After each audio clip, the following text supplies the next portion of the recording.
All right, so just got a question on whether or not we can use matches to start fires. And the answer to that question is yes, we can use matches to start fires.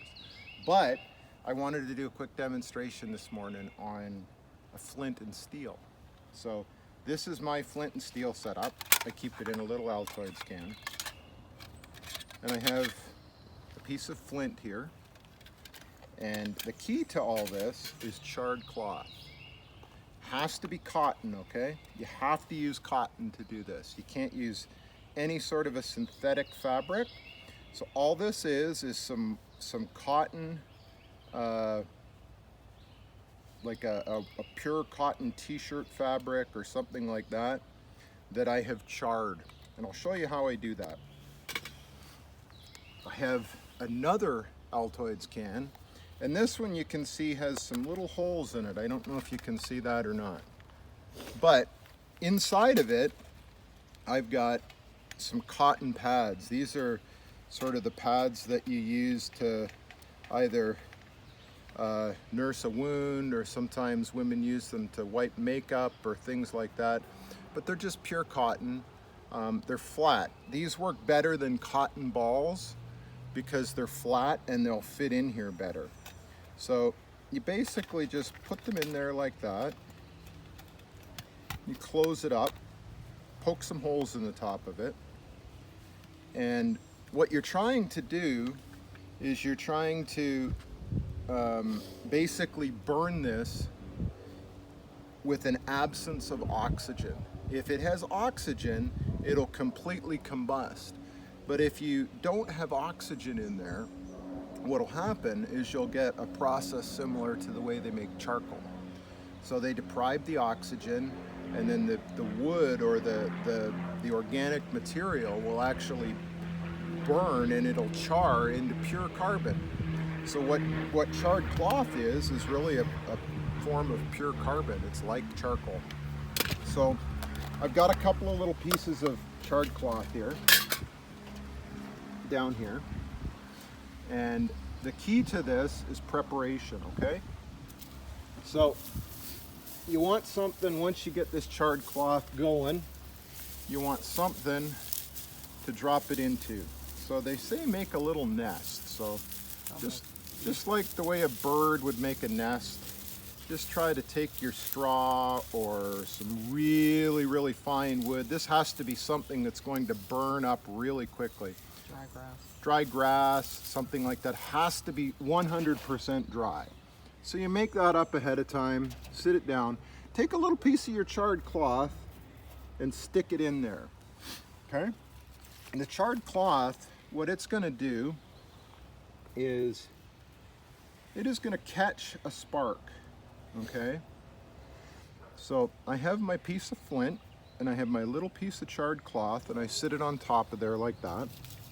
And sometimes this goes quickly and sometimes it goes slowly, but it'll happen if you do it, if you keep.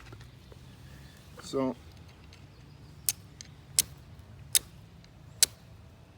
and what I'm looking for here is not just a spark, but the spark has to land on the charred cloth. And I don't know if you can see that. You see how that charred cloth is burning?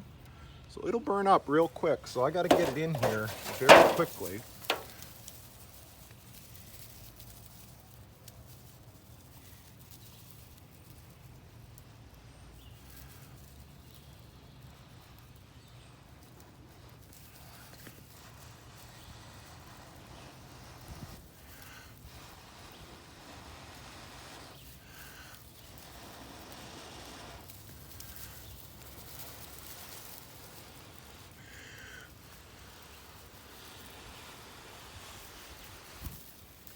Well,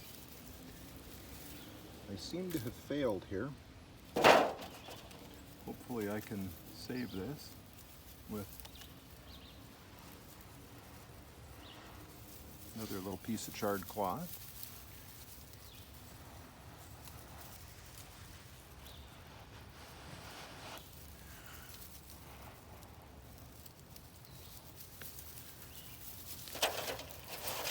So there we go, we got fire. Got to make sure you got your tinder handy. A little bit of shaved wood here. A little bit more straw if I need it. Hear that crackling? That's the sound of wood burning. Drop a little bit of wood on there. Make sure we keep this going.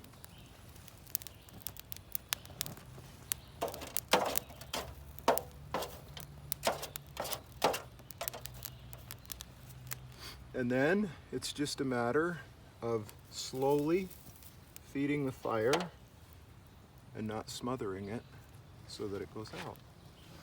And once you get it a little bit bigger, you can put your water on it to boil.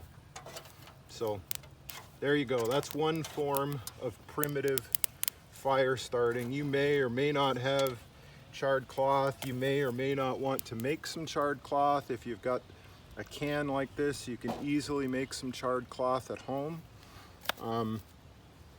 Anybody who brings charred cloth to our next scout meeting, I'll gladly give you a piece of flint. They're not super easy to find, but there are different places you can find it. These ones here came from a store, and they were actually used as flint for flintlock muskets. But they're nice and small. They work good.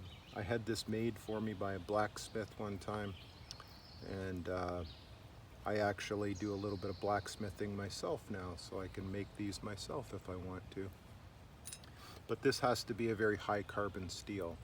It can't be a low carbon steel, or it won't create a spark. Because what you're actually doing is it's not the flint that's sparking, it's the steel that's sparking. The steel gets very hot, and the carbon in the steel will actually spark.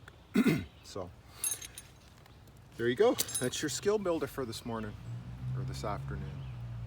Looking forward to our fires this afternoon. Thanks.